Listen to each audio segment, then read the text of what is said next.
ഉദയഭാനു തന്നരുണകാന്തി പോൽ വിലസുന്ന ദിവ്യമകുടവും സ്മിതവദനവും മമ ഹൃദി കാണാൻ അരുളേണം കൃപ. പഴനിമലവാഴും ഷൺമുഖ നമോ. അശ്വത്ഥാമാവ് കൃപാചാര്യൻ്റെ ഉപദേശങ്ങൾ ഒട്ടും കേൾക്കാൻ തയ്യാറായില്ല. അദ്ദേഹം കുതിരയെ തയ്യാറാക്കി പുറപ്പെട്ടു. സേനാനായകൻ എന്നുള്ള പേരിൽ കൃപാചാര്യനും കൃപനും പിന്നാലെ പുറപ്പെട്ടു. അങ്ങനെ അർദ്ധരാത്രി 3 പേരും അഗ്നിശിലകളെ പോലെയാണ് പാണ്ഡവ ശിബിരത്തെ ലാക്കാക്കി നീങ്ങിക്കൊണ്ടിരുന്നത്. അശ്വത്ഥാമാവ് ശിബിരത്തിൻ്റെ വാതിൽക്കലെത്തി. മറ്റു 2 പേരും കുറച്ച് ദൂരെ മാറി നിന്നു. പ്രവേശനദ്വാരത്തിൽ കൂടി അകത്തേക്ക് കിടക്കാൻ നോക്കുമ്പോൾ പെട്ടെന്ന് തൻ്റെ മുമ്പിൽ ഒരു ഭൂതം പ്രത്യക്ഷപ്പെട്ടു. തടിച്ച് ദീർഘമായ ശരീരം, പേടിപ്പിക്കുന്ന മുഖം, അസംഖ്യം കൈകൾ, ദേഹത്ത് വിഷസർപ്പങ്ങൾ എഴയണു. കണ്ണുകളിൽ നിന്നും തീജ്വാല പറക്കുന്നത് മാതിരിയാണ് തോന്നിയത്. അശ്വത്ഥാമാവ് ആകെ പേടിച്ച് വശായി. ഇവനെ നശിപ്പിച്ചാലേ വഴിയുള്ളൂല്ലോ. ഉടനെ തന്നെ അമ്പെയ്യാൻ തുടങ്ങി.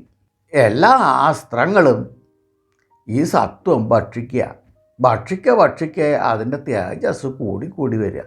അയ്യോ, അസ്ത്രങ്ങൾ കഴിഞ്ഞു. വാളെടുത്ത് വെട്ടാനോങ്ങി. ആ വാളും ശൂലവും ഒക്കെ ഈ സത്വം വിഴുങ്ങിക്കളഞ്ഞു. അശ്വത്ഥാമാവിനെ നിരായുധനാക്കി. ഗത്യന്തരമില്ലാണ്ട് അയാൾ പിന്മാറി. നേരെ പോയി തേരിലിരുന്നു. ഇനി എന്താ ചെയ്യുക? എന്നാലും ആ പ്രതികാര വാഞ്ച പോയിട്ടില്ല. ആ തേർത്തട്ടിലിരുന്നു കൊണ്ട് രുദ്രഭഗവാനെ യജിക്കാൻ തുടങ്ങി. അപ്പോൾ പെട്ടെന്ന് സ്വർണവേദിയോടുകൂടിയ ഹോമകുണ്ടവും ധാരാളം ഭൂതങ്ങളും അശ്വത്ഥാമാവിൻ്റെ മുമ്പിൽ വന്ന് പ്രത്യക്ഷപ്പെട്ടു. അവരുടെ ഉപദേശപ്രകാരം ആ ഹോമകുണ്ടം ജലിപ്പിച്ച് താൻ തന്നെ പശുവായി ആത്മബലി സ്വരൂപമായ കൃത കൊണ്ട് ശ്രീരുദ്രനെ യജിക്കാൻ തുടങ്ങി. പശുവായിട്ട് സങ്കല്പിച്ചിട്ടാണല്ലോ തുടങ്ങണത്. അഗ്നികുണ്ഡത്തിൻ്റെ ഉള്ളിലേക്ക് ഇറങ്ങി നിന്ന് ദഹിക്കാൻ തുടങ്ങി. ഉടനെ രുദ്രഭഗവാൻ പ്രത്യക്ഷപ്പെട്ടു. അശ്വത്ഥാമാവെ, എന്നെ ആരാധിച്ചതിൽ വെച്ച് ഏറ്റവും ശ്രേഷ്ഠൻ കൃഷ്ണനാണ്. ആ കൃഷ്ണൻ്റെ അപേക്ഷ പ്രകാരമാണ് ഞാൻ ഇതുവരെ പാഞ്ചാലന്മാരുടെ ജീവൻ എടുക്കാതിരുന്നത്. അവരുടെ ആയുസ്സൊക്കെ എന്നോ തീർന്നിരിക്കണു. അതിനാൽ നിൻ്റെ ആഗ്രഹം നിറവേറും. ഞാൻ നിന്നിൽ സൂക്ഷ്മരൂപേണ പ്രവേശിക്കാൻ പോണു. രുദ്രൻ സൂക്ഷ്മരൂപേണ അശ്വത്ഥാമാവിൽ പ്രവേശിച്ചു.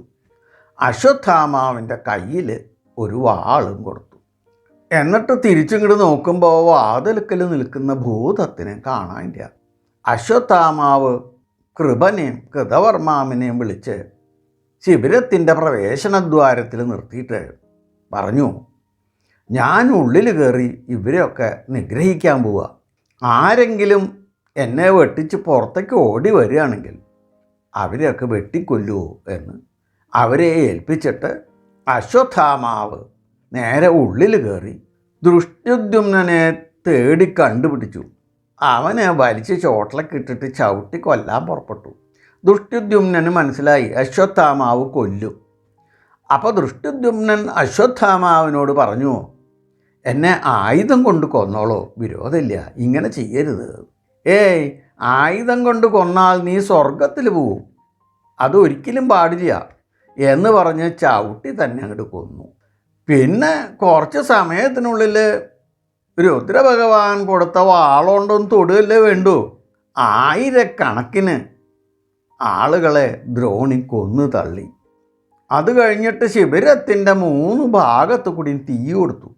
ഇതെല്ലാം കഴിഞ്ഞപ്പോൾ രക്തം കൊണ്ട് അഭിഷിക്തനായിട്ടുള്ള അശ്വത്ഥാമാവ് കണ്ടാൽ ഒരു ബീഭത്സ രൂപമായി തീർന്നു. സന്തോഷം കൊണ്ട് കൃതാർത്ഥത കൊണ്ടും ആർത്ത് വിളിച്ചുകൊണ്ടാണ് അശ്വത്ഥാമാവ് കൂട്ടുകാരുടെ അടുത്തേക്ക് എത്തിയത്.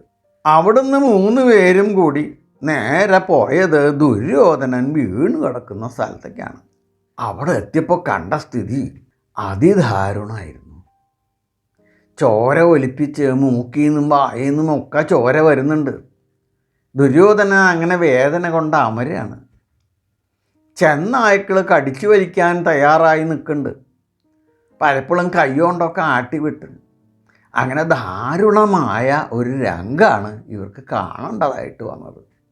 3 പേരും അവിടെ നിന്ന് വാവിട്ട് കരഞ്ഞു. മഹാരാജാവേ, അങ്ങ് ഭാഗ്യവാനാണ്. സ്വർഗത്തിലേക്കുള്ള വാതിൽ അങ്ങക്കിതാ തുറന്നു വച്ചിരിക്കണു. അവിടെ എത്തി എൻ്റെ അച്ഛനെയും മറ്റു ബന്ധുക്കളെയും കാണുമ്പോൾ അങ്ങ് ഒന്ന് പറയാൻ മറക്കരുത്. അശ്വത്ഥാമാവ് ദൃഷ്ടിദ്യുമ്നനെ ചവിട്ടിക്കൊന്നു. മറ്റ് പാണ്ഡവ സേനകളെ വെട്ടിയും കൊന്നു. ഓടിപ്പോവാൻ ശ്രമിച്ചവരെ കൃപാചാര്യനും കൃപനും കൂടി കാലപുരിക്ക് അയച്ചു. ഇനി ബാക്കി കൃഷ്ണനും സത്യകിയും പാണ്ഡവരും മാത്രമേ ഉള്ളൂ.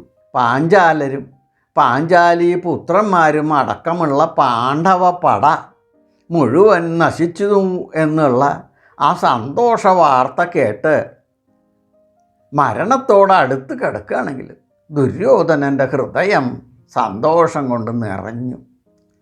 സ്പഷ്ടമല്ലാത്ത വാക്കുകളാണെങ്കിലും അതിൽ കൂടി അശ്വത്ഥാമാവിനെയും കൃതവർമാവിനെയും കൃപാചാര്യനെയും വാനോളം പുകഴ്ത്തുന്നുണ്ടായിരുന്നു.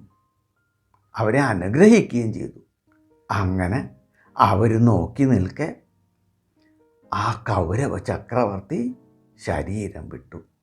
ദ്രോണിയും കൃപനും കൃതവർമാവും അദ്ദേഹത്തിൻ്റെ കാൽക്കൽ നമസ്കരിച്ച് അവിടുന്ന് യാത്രയായി. അപ്പോൾ സഞ്ജയൻ ഇവിടെ ധൃതരാഷ്ട്ര മഹാരാജാവിൻ്റെ മുമ്പിലിരുന്ന് പറയാണ്, മഹാരാജാവേ, അങ്ങയുടെ ഈ പുത്രസ്നേഹം കാരണം 11ഉം 8ഉം കൂടി 18 അക്ഷൗഹിണി പടയോടെ ആരംഭിച്ച ഈ മഹാഭാരത യുദ്ധം 18 ദിവസം കഴിഞ്ഞപ്പോൾ പാണ്ഡവരിൽ 7 പേരും കൗരവരിൽ 3 പേരും കൂടി ചേർത്ത് 10 പേരെ ബാക്കിയുള്ളൂ. ഈശ്വരേച്ഛ അങ്ങനെയായിരിക്കാം. അങ്ങയുടെ പുത്രൻ ദുര്യോധനൻ ശരീരം വിട്ടതോടുകൂടി വ്യാസാചാര്യൻ എനിക്ക് കനിഞ്ഞു നൽകിയ ആ ദിവ്യദൃഷ്ടിയും ഇതാ നഷ്ടപ്പെട്ട് കഴിഞ്ഞിരിക്കുന്നു. പിന്നെ ബാക്കി നടന്ന കാര്യങ്ങളൊക്കെ പ്രഭാതത്തിൽ അശ്വത്ഥാമാവ് അരമനയിലെത്തി പറഞ്ഞപ്പോഴാണ് എല്ലാവരും അറിഞ്ഞത്.